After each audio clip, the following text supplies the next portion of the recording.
Welcome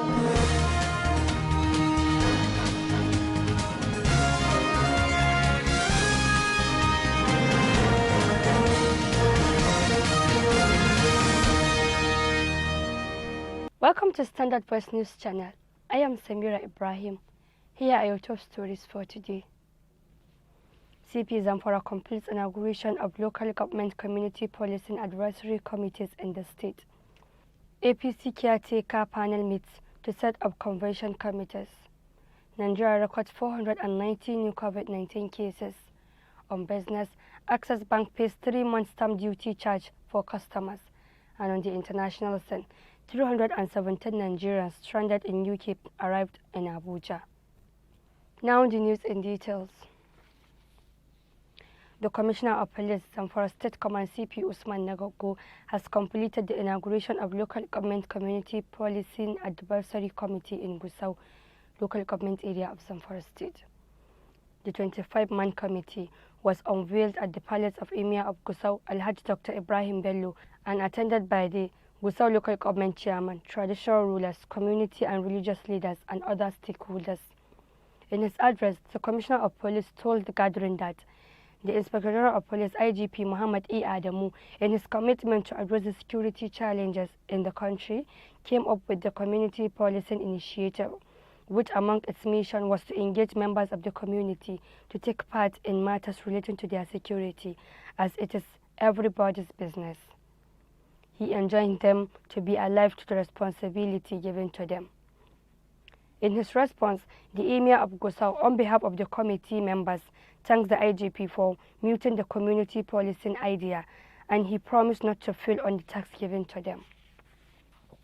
Among the CP's entourage were the State Director Security, Commandant Civil Defense, Commanding Officers 42 and 78 PMF squadrons, and other senior officers. Bandits have killed 15 people in Ungwariyabo village of Svtv local government area of Zamfara State and Marar Zamfara villages of Musa local government area of Katsina State. While 12 persons were killed in the Zamfara attack, 3 persons lost their lives in the Katsina attack. An indigent of the village, Malan Sana Muhammad, told the newsmen that the bandits invaded the village in motorcycles and began to shoot at the people indiscriminately. Malam Muhammad said the bandits spent several hours in the village shooting and looting people's belongings without response from the security agents posted to the area for security reasons. Apart from the number of people killed, Muhammad also said many people sustained various degrees of injuries from gunshots. He described the situation as hell, as the heartless bandits have completely ruined the village because most of those killed or wounded are the influential people of the village. Malam Muhammad stated that he was lucky to escape to the forest during the raid, but his elder brother Ibrahim was among those killed in the attack. The spokesperson for the police in Zamfara, SP Shehu Muhammad, confirmed the attack but said only 4 persons lost their lives. SP Shehu explained that several others who sustained injuries were taken to the General Hospital in Svtv for treatment. On the Katsina attack, bandits unleashed terror on Maral Zamfara village, reportedly killing 3 people and injuring 3 others.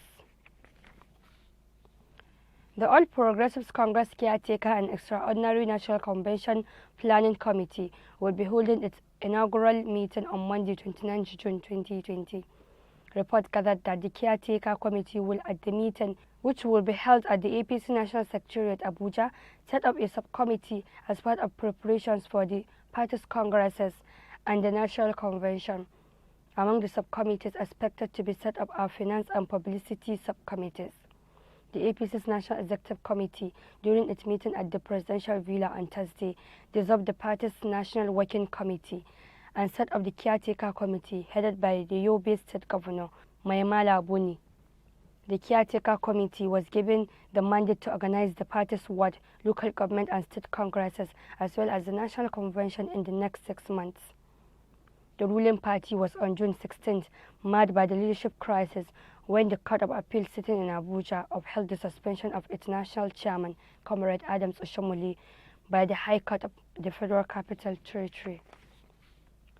It is necessary that we put records in their correct perspective concerning the recent meeting held by the National Executive Committee of the All Progressives Congress (APC), which has unfortunately drawn criticism due to the lack of understanding. The stubborn opinion held by the critics of the administration is that President Muhammadu Buhari had called a political meeting in the hallowed chamber of the Federal Executive Council, as if there is a law that says the president is barred from holding meetings in certain sections of the vast presidential villa. Since the president lives in the villa, no one can, legally speaking, choose or dictate to him where he can sit or hold meetings.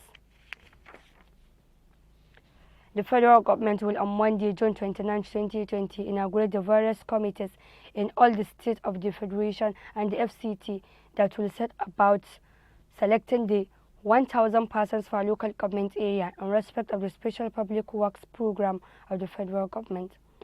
The inauguration will be done by the Honorable Minister of State, Labour and Employment, Mr. Festus Keyamo Sani in Abuja.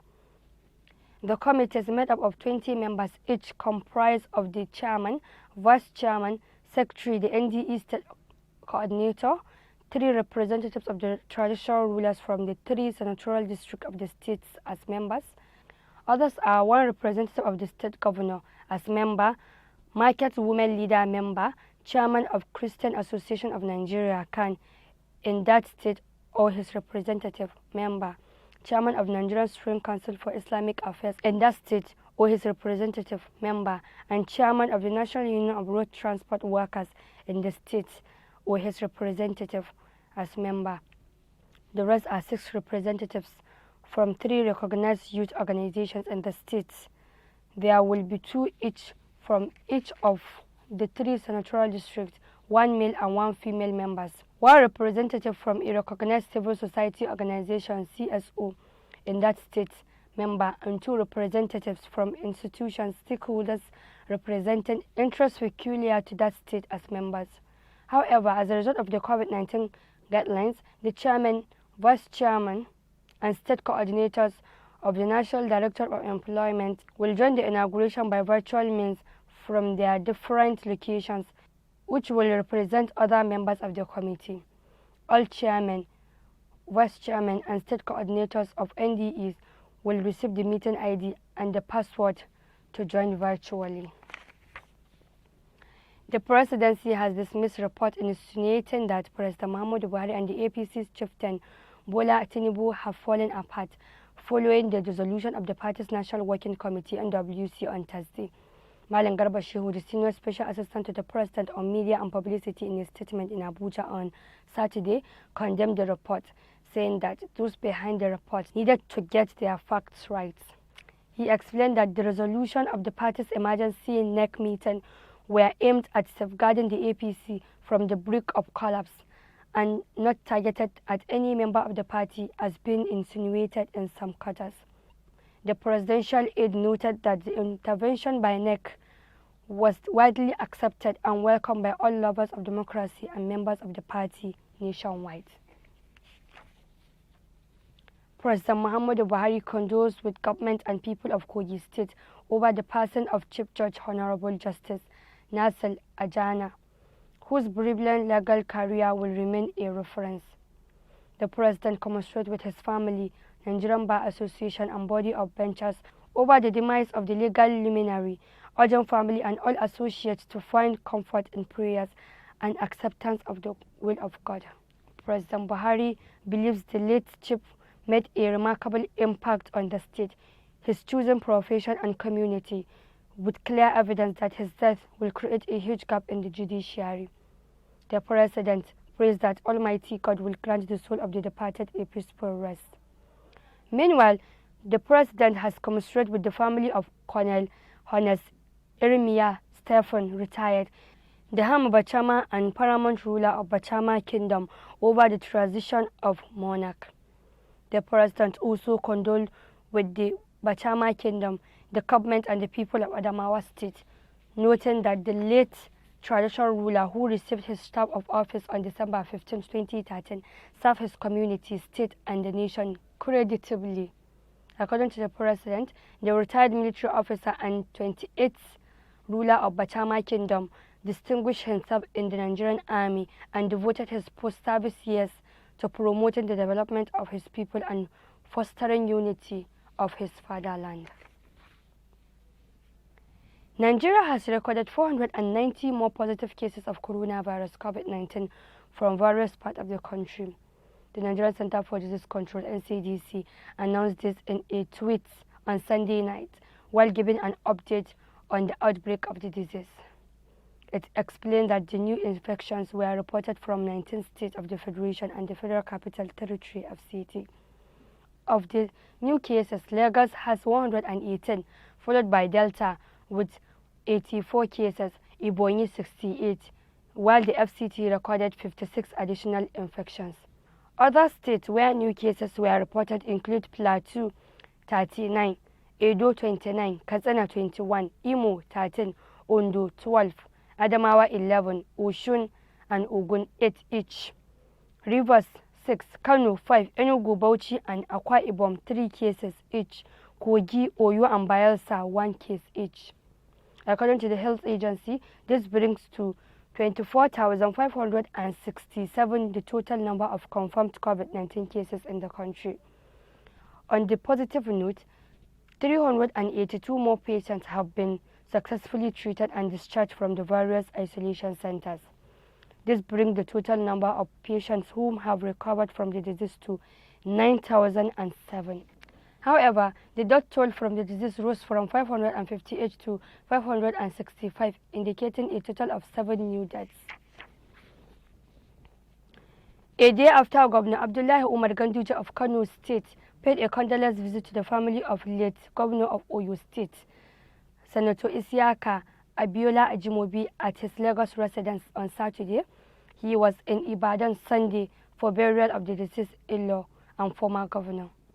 He was accompanied by the Speaker of Kano State House of Assembly, Alhaji Abdul Aziz Garba, Gafasa Nasiru Aliyu Koki, Party Elder and Murtala Sule Garo, Commissioner for Local Government and Chieftaincy Affairs. In Ibadan, Governor Abdullahi Ganduje prayed for the reposed soul of Senator Ajimobi and urged his family to follow the footsteps of the deceased former governor. While extending the condolences of the government and people of Kano State to the family and government of Oyo State, he reiterated that Nigeria, as an entity, loses an illustrious son whose patriotic commitment will be remembered for unpredictable time. The Socio-Economic Rights and Accountability Project, SERAP, has dragged the federal government through the Minister of Humanitarian Affairs, Disaster Management and Social Development, Hajiya Sadiya Umar Faruk, and the Governor of the Central Bank of Nigeria, CBN, Mr. Godwin Emefiele, to court to account for humongous monies allegedly spent as COVID-19 intervention fund. Set up under the Freedom of Information Fund Act, wants a judicial declaration that the failure of the Minister and the Governor of the CBN to provide it with needed information and requests amounts to a fundamental violation of the Fund Act and the African Charter on Human and People's Rights. The case, which was instituted on SERAP's behalf by its counsels, namely Mr. Kolawale Oluwadare and Mrs. Joke Fekumo, noted that by a combined reading of the Paul Act and the African Charter on Human and People's Rights, the Minister, Hajiya Sadiya Umar Faruk, and the CBN Governor, Mr. Emefiele, should be directed and compelled to make public details of the beneficiaries of the COVID-19 fund and donations. SERAP specifically wants the Minister and the CBN Governor to give names of the beneficiaries, list of donors and donations to the tune of 500 billion naira COVID-19 intervention fund. SERAP is praying a federal high court sitting in Abuja to direct the federal government and the Central Bank of Nigeria, CBN, to identify and name Nigerians that are beneficiaries of any cash payments, cash transfers, food distribution, other reliefs and palliatives during the lockdown in Abuja, Lagos and Ogun states as a result of the COVID-19 pandemic. Mrs. Florence Ajimobi, ex-Governor Abiola Ajimobi's widow, has slammed the Oyo State Governor, Seyi Makinde administration for the way it handled her late husband's case in the last 1 month that he was bedridden. She said her husband was for peace and served the state for 8 years, making him to deserve better treatment even in death. The widow denied ever contacting either Governor Makinde or any of his government for any support during her husband's illness, denying claims by the governor that the family sent a proxy. She spoke while receiving a delegation of governors who were at her Oluyole home to commiserate with the family and pay their last respects. The delegation was led by the Oyo State Deputy Governor, Mr. Rauf Olaniyan.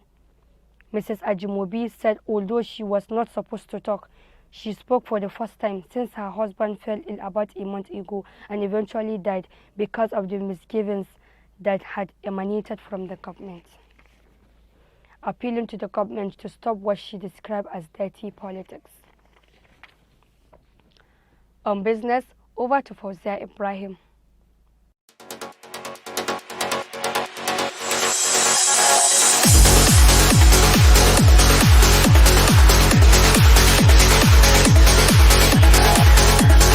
Hello there, welcome to Business Updates. Access Bank PLC on Sunday concluded payment for a 3-month stamp duty charge for all its customers debited from February to April this year. The affected customers has asked the bank to refund the charges to them, which is lender obliged. In a statement, the bank said it decided to remit this fund via the Central Bank of Nigeria to the federal government on behalf of the affected customers because of the lateness in debiting the customers' accounts for the charge. Access Bank said stamp duty charge collection is backed by the law and in compliance with the mandates of the Finance Act 2019 Stamp Duty Act, Cap S8. The bank said it is required by law to apply this charge as applicable and remit all fund collection to the federal government. The bank disclosed that it had inadvertently not charged stamp duty on some accounts from February to April 2020 as mandated by the federal government. It said, however, that they have had their customers' feedback that the charge is unwelcome, especially at this time against a challenging economic backdrop. They considered their feedback and have decided to pay the stamp duty on our customers' behalf for the affected period only. The bank further explained that all individual and small and medium enterprises who were debited for the accumulated stamp duty charge for February to April 2020 will be refunded. That's all on the business update. I am Fawzia Ibrahim. Have a nice day. And on the international scene, the Nigerian government has evacuated 317 more citizens stranded in the United Kingdom as a result of the coronavirus COVID-19 pandemic. The Nigerians in Diaspora Commission (NIDCOM) announced the arrival of the returnees, including 9 infants, on Sunday via its Twitter handle. It explained that the Air Peace flight conveying the Nigerians touched down at the Nnamdi Azikiwe International Airport in Abuja at about 9:50 p.m. NIDCOM noted that the plane had departed the Heathrow Airport in London earlier after some delay before taking off.